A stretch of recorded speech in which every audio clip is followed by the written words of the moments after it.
Why are you looking for something else? Is it dissatisfaction at work, or do you think the time has never been better for you to make a bigger quid elsewhere? Perhaps you've asked for a raise and the boss said, well, how about 2.5%? Will that help?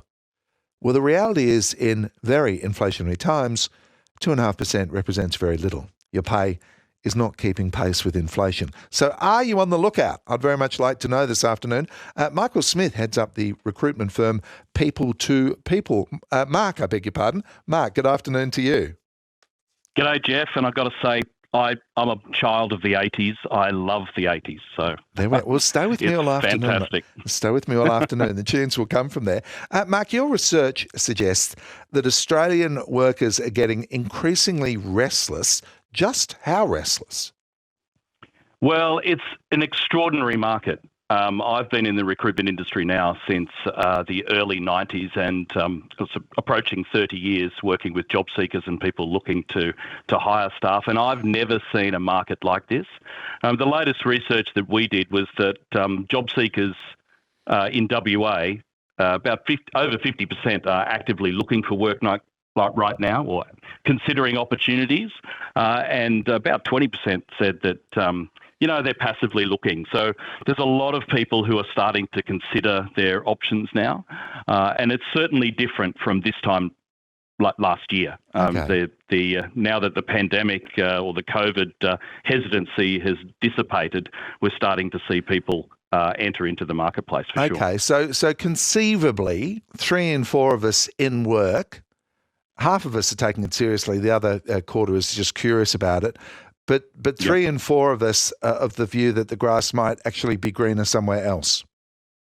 Yeah, and I think, look, what's changed in the employment landscape, particularly post-pandemic, is the whole idea of what is important in making a change. So if you went back to pre-COVID times, there was a lot of discussion with human resources professionals and business owners that were the idea to the best way to attract talent into your organisation was to consider benefits such as flexible working, working from home, changes in hours, or being able to articulate your employer value proposition. Those things now are quite ubiquitous. Everybody expects those things, and we're sort of going back and just taking an 80s theme. The last time we had this type of pressure, I think, was in the 80s for people looking for a pay rise. So people are now saying, well, as they go to the Bowser and they go to fill up the pump, they go, well, you know what? I think I need a pay rise. So they're entering the marketplace with that expectation. That's very interesting. Mark Smith from people2people recruitment agency is my guest on the Drive program this afternoon. So as prices are going up, folks, as Mark just explained, more and more of you saying to your bosses, I need a pay rise, or I want you to consider a pay rise. I asked the question of Christine Layton just after 3:30 about her experiences of asking. And for a lot of people, it's something that you're not very confident about, and we kind of cave in pretty quickly. 1300 222 720. Are you at the very moment asking for a pay rise in your workplace? What, if so many people are on the move, what do businesses need to keep in mind here, Mark? Because you mentioned that little 2.5% pay bump. I guess that's not going to keep many employees happy for very long, is it? No, it's not. And so my advice to business owners, employers, hiring managers is that you need to engage your staff in a conversation about remuneration. For so long, people have thought, well, it's not really that relevant, but you do need to jump into a conversation and preempt the fact that some people might be getting itchy feet because they haven't had a pay rise. So you do need to engage in that conversation. You might find that, look, there is an opposing view here too, that if somebody gets a pay rise, that might actually be a real pay decrease because it's not keeping up with inflation. Yeah. But that if they are actually working for somebody who understands their circumstance, that they do get the flexibility that they want, they get the working from home and a lot of those other intangible benefits that we mentioned before, that they may very well stay with you. But you've got to engage in that conversation. If you don't talk to your staff about these critical and very relevant remuneration trends, you're going to get yourself into trouble. And I tell you, if you lose somebody, it's really hard to get somebody. It's going to cost you a lot more to hire somebody if you lose them right now. I know, and that's really interesting, isn't it? Because we know that many positions are advertised, and a couple of years ago you might look at it and say, well, that would have been snapped up in a moment, but now there might only be 2 or 3 applicants for a job.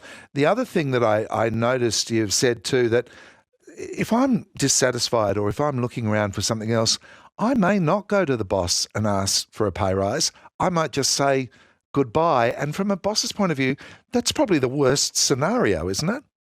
Absolutely, 100%. And that's why you do need to talk with your staff about a pay rise. It's a two-way street, really. And if people are hesitant or they find it difficult to ask, then as an employer, a hiring manager, a line manager, you've got to actually open that conversation with people for sure. And look, it's so hard to find people. We had this is an example from yesterday where we were talking to a client of ours. It's a large international law firm on the terrace there, and they said that normally they would run an advertisement for junior entry-level staff and they get 200 plus applications this time round, and they picked up the phone to us because they got 2.